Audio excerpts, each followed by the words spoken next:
Darshan case, ರೇಣುಕಾಸ್ವಾಮಿಯ ಹತ್ಯೆ,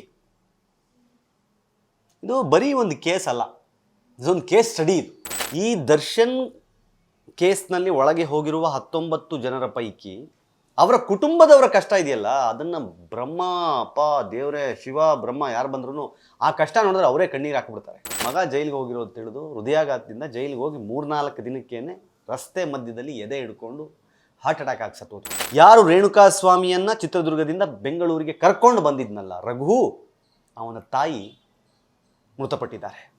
ಒಬ್ಬ ಪವಿತ್ರ ಗೌಡ ಮಾಡಿದ ಮಿಸ್ಟೇಕೋ ಅಥವಾ ಒಬ್ಬ ದರ್ಶನ್ ಮಾಡಿದ ಮಿಸ್ಟೇಕೋ ಎಲ್ಲಿ ತನಕ ಬಂದು ನಿಂತ್ಕೋತು ನೋಡಿ. ಯಾವ್ಯಾವುದೋ ಸಂಬಂಧನೇ ಇಲ್ಲ. ಈಗ ಅದು ಚಾರ್ಜ್ ಶೀಟ್ ಎಲ್ಲ ಆಗಿ ನಾಳೆ ದಿನ ಕೋರ್ಟ್ ಕಚೇರಿ ಅಂತ ಅಲಿಯೋದಿದೆಯಲ್ಲ, ಲಾಯರ್ಗಳನ್ನ ಇಟ್ಕೊಂಡು ಬೇಲ್ ಸಿಕ್ಕಿದ್ರು ಸಹಿತ ಸಾಕಾಗೋಗ್ಬಿಡುತ್ತೆ ಜೀವನ.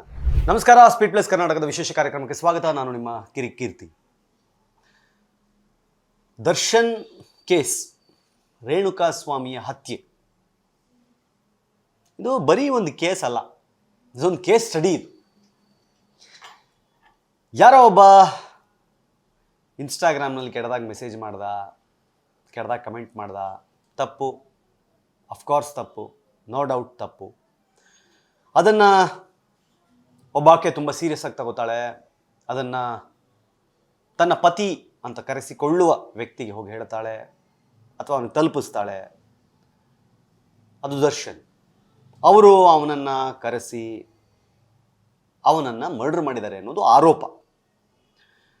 ಪಟ್ಟಣಗೆರೆ ಶೆಡ್ನಲ್ಲಿ ಇವೆಲ್ಲ ಆಗಿದೆ ಅನ್ನೋದು ಕಳೆದ 1-1.5 ತಿಂಗಳಿಂದ ನಾವು ಈ ಸುದ್ದಿಯನ್ನು ನೋಡ್ತಾ ಇದ್ದೀವಿ. ಯಾಕಪ್ಪ ಈಗ ಮತ್ತೆ ದರ್ಶನ್ ಮ್ಯಾಟ್ರ್ ಎತ್ಕೊಂಡಿದ್ದೀವಿ ಅಂತಂದರೆ, ಈ ದರ್ಶನ್ ಕೇಸ್ನಲ್ಲಿ ಒಳಗೆ ಹೋಗಿರುವ 19 ಜನರ ಪೈಕಿ ಅವರ ಕುಟುಂಬದವರ ಕಷ್ಟ ಇದೆಯಲ್ಲ, ಅದನ್ನು ಬ್ರಹ್ಮ ಅಪ್ಪ ದೇವರೇ ಶಿವ ಬ್ರಹ್ಮ ಯಾರು ಬಂದ್ರೂ ಆ ಕಷ್ಟ ನೋಡಿದ್ರೆ ಅವರೇ ಕಣ್ಣೀರು ಹಾಕಿಬಿಡ್ತಾರೆ. ಅವ್ರುಗಳೇ ಮನೆಗೆ ಆಧಾರ, ಅವ್ರುಗಳೇ ಮನೆಗೆ ತಂದು ಕೊಡಬೇಕು ಆದಾಯ.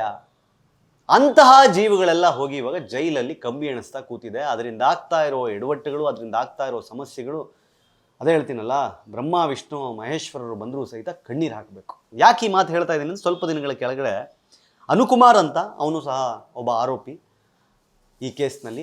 ಅವರ ತಂದೆ ಹೃದಯಾಘಾತದಿಂದ, ಮಗ ಜೈಲಿಗೆ ಹೋಗಿರೋದು ತಿಳಿದು ಹೃದಯಾಘಾತದಿಂದ ಜೈಲಿಗೆ ಹೋಗಿ 3-4 ದಿನಕ್ಕೇನೆ ರಸ್ತೆ ಮಧ್ಯದಲ್ಲಿ ಎದೆ ಹಿಡ್ಕೊಂಡು ಹಾರ್ಟ್ ಅಟ್ಯಾಕ್ ಆಗಿ ಸತ್ತೋದು.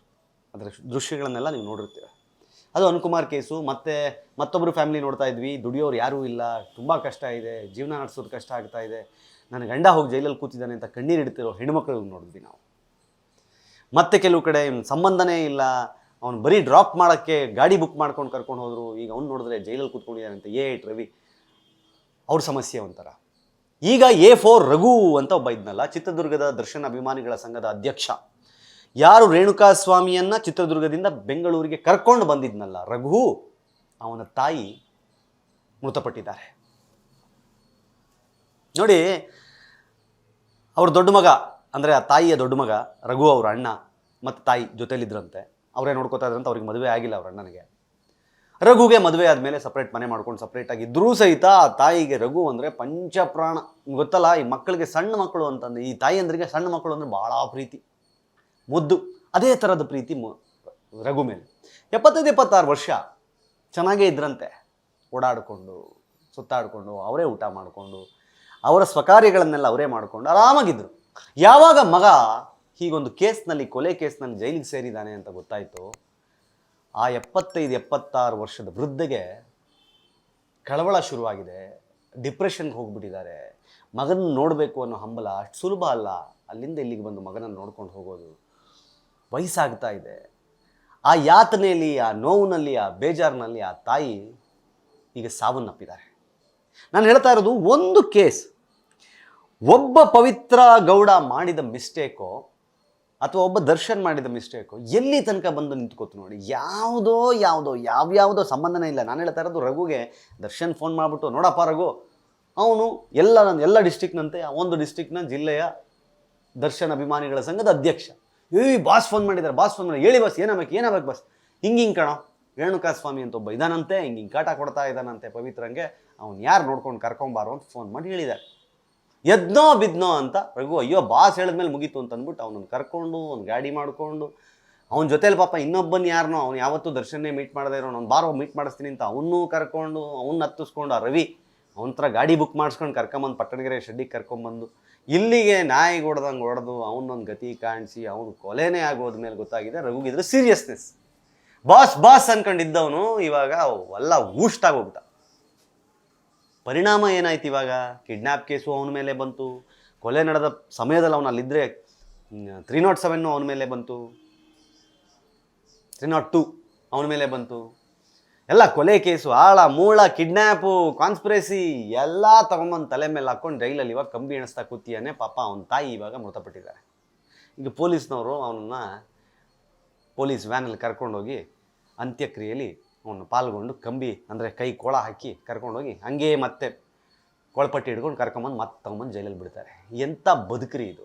ನಾನು ಹೇಳ್ತಾ ಇರೋದು ಒಂದು ಮಿಸ್ಟೇಕ್ ಏನೇನೆಲ್ಲ ಮಾಡಿಬಿಡುತ್ತೆ ಗೊತ್ತಿಲ್ಲ. ಇನ್ನೂ ಎಷ್ಟೊಂದು ಜನ ಆರೋಪಿಗಳಿದಾರಲ್ಲ, ಅವ್ರ ಫ್ಯಾಮಿಲಿ ಕತೆ ಏನು, ಏನೇನು ಆಗ್ತಾಯಿದೆ. ಇಲ್ಲಿ ದರ್ಶನ್ ಗೊತ್ತು, ಸ್ಟೋನಿ ಬ್ರೂಕ್ನ ವಿನಯ್ ಗೊತ್ತು, ಅಥವಾ ಪವಿತ್ರ ಗೌಡ ಗೊತ್ತು, ಪವಿತ್ರ ಗೌಡ ಜೊತೆಲಿದ್ದ ಪವನ್ ಗೊತ್ತು. ಬಿಟ್ಟರೆ ಪವನ್ ಲೈಫು ಏನು ಅದ್ಭುತ ಏನಲ್ಲ, ಅವನ ಲೈಫಲ್ಲೂ ಭಾಳಷ್ಟು ಕಷ್ಟಗಳಿದೆ. ಇನ್ನು ಸೀರೀಸ್ನಲ್ಲಿ 19 ಜನ ಬರ್ತಾರಲ್ಲ, ಅವ್ರುಗಳ ಪ್ರದೂಷು ಹೊರತುಪಡಿಸಿದ್ರೆ ಇನ್ನೆಲ್ಲರೂ ಸಹಿತ ಅವರೆಲ್ಲ ಅವ್ರ ಫ್ಯಾಮಿಲಿಗಳು ಅನುಭವಿಸ್ಬೇಕಾದ ಬೇಜಾನಿದೆ. ಈಗ ಅದು ಚಾರ್ಜ್ ಶೀಟ್ ಎಲ್ಲ ಆಗಿ ನಾಳೆ ದಿನ ಕೋರ್ಟ್ ಕಚೇರಿ ಅಂತ ಅಲಿಯೋದಿದೆಯಲ್ಲ, ಲಾಯರ್ಗಳನ್ನ ಹಿಡ್ಕೊಂಡು ಬೇಲ್ ಸಿಕ್ಕಿದ್ರು ಸಹಿತ ಸಾಕಾಗೋಗ್ಬಿಡುತ್ತೆ ಜೀವನ. ನಾನು ಹೇಳ್ತಾ ಇರೋದು ಒಂದು ಕೇಸ್, ಒಂದು ಮೆಸೇಜ್ನ ರಿಯಾಕ್ಟ್ ಮಾಡಿದ ರೀತಿಗೆ ಇವತ್ತು ಇಷ್ಟು ಕುಟುಂಬಗಳು ಬೀದಿ ಪಾಲಾಗೋ ಹಂತಕ್ಕೆ ಬಂದು ನಿಂತಿದೆ, ಇಷ್ಟು ಜೀವಗಳು ಹೋಗೋ ಥರ ಬಂದಿದೆ. ಹೆಂಗೆ ವಿತಿನ್ ಎ ಸ್ಪ್ಯಾನ್ ಆಫ್ 2 ಮಂತ್ಸಲ್ಲಿ ಒಬ್ಬ ಆರೋಪಿಯ ತಂದೆ ಹಾರ್ಟ್ ಅಟ್ಯಾಕ್ ಆಗಿ ಸತ್ತೋಗ್ತಾರೆ, ಒಬ್ಬ ಆರೋಪಿಯ ತಾಯಿ ಖಿನ್ನತೆಯಿಂದ ಒಳಗಾಗಿ ಸಾವನ್ನಪ್ತಾರೆ.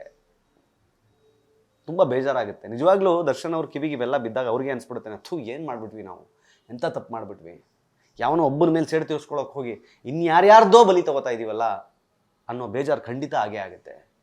ನಂಗೆ ಗೊತ್ತಿಲ್ಲ ಏನಾಗುತ್ತೆ ಮುಂದಿನ ದಿನಗಳಲ್ಲಿ, ಇದು ಯಾವಾಗ ಬೇಲಾಗುತ್ತೆ, ಯಾವಾಗ ಅರ್ಥ ಸಿಗುತ್ತೆ. ನೆನ್ನೆ ಕೇಳ್ತಾ ಇದ್ದೆ ರೇಣುಕಾಸ್ವಾಮಿ ಕುಟುಂಬಕ್ಕೆ ಸಹಾಯ ಮಾಡಬೇಕು ಅಂತ ದರ್ಶನ್ ಅವರು ಹೇಳಿದ್ರು ಅಂತ ಹೇಳಿ ಧನ್ವೀರ್ ಹೇಳ್ತಾ ಇದ್ದಿದ್ದು ನಾನು ಕೇಳಿದೆ. ಸೊ ಐ ಡೋಂಟ್ ನೋ, ಸಹಾಯ ಮಾಡೋದು ಬಿಡೋದು ಬೇರೆ, ಬಟ್ ಆ ಮಗು ಇವಾಗ ಮಗು ಹುಟ್ಟುತ್ತೆ, ಆ ಮಗುವಿನ ಭವಿಷ್ಯ ಏನು, ಆ ಹೆಣ್ಣುಮಗಳ ಭವಿಷ್ಯ ಏನು, ಆ ಕುಟುಂಬದ ಭವಿಷ್ಯ ಏನು ಕತೆ, ಹೋಗಿರೋ ಜೀವ ವಾಪಸ್ ಬರುತ್ತಾ, ದೇವರೇ ಬಲ್ಲ. ಸೊ ಹೇಳೋದಿಷ್ಟೇ, ಆ ಕ್ಷಣದ ತೀರ್ಮಾನಕ್ಕೆ, ಕೋಪಕ್ಕೆ ಮೂಗು ಕುಯ್ಕೋಬೇಡಿ, ಮೂಗು ವಾಪಸ್ ಬರಲ್ಲ. ಮೂಗು ಕುಯ್ಕೊಂಡ ಮೇಲೆ ಉಸಿರಾಡೋದು ಕಷ್ಟ ಆಗುತ್ತೆ, ಗಾಯವಾಸಿ ಆಗೋದು ತುಂಬ ಹೊತ್ತು ಹಿಡಿಯುತ್ತೆ. ಅಟ್ ದ ಸೇಮ್ ಟೈಮ್ ಮುಖದ ಸೌಂದರ್ಯ ಹಾಳಾಗುತ್ತೆ. ಇದು ಮೂಗಿನ ಒಂದು ಎಕ್ಸಾಂಪಲ್. ಅದೇ ರೀತಿ ರೇಣುಕಾಸ್ವಾಮಿ ಕೇಸ್ನಲ್ಲೂ ಆಗಿರೋದು. ಮೂಗನ್ನು ಕೋಪದಲ್ಲಿ ಕುಯ್ಕೊಂಡ್ಬಿಟ್ಟಿದ್ದಾರೆ. ಇವಾಗ ಅಂಟಿಸ್ಕೊಳ್ಳೋಕ್ಕೂ ಆಗಲ್ಲ, ನೆಮ್ಮದಿಯಾಗಿ ಉಸಿರಾಡೋಕ್ಕೂ ಆಗಲ್ಲ. ಜೈಲಲ್ಲಿ ಸೊಳ್ಳೆ ಕಚ್ಚಿಸ್ಕೊಳ್ಳೇಬೇಕು, ಜೈಲಲ್ಲಿ ಕೊಡೋ ಊಟ ತಿನ್ನಲೇಬೇಕು. ನೋಡ್ತಾ ಇರಿ ಸ್ಪೀಡ್ ಪ್ಲಸ್ ಕರ್ನಾಟಕ. ಇದು ನಿಮ್ಮಿಂದ ನಿಮಗಾಗಿ, ನಿಮಗೋಸ್ಕರ ಮತ್ತೆ ಸಿಗ್ತೀನಿ. ನಮಸ್ಕಾರ. Speed plus Karnataka.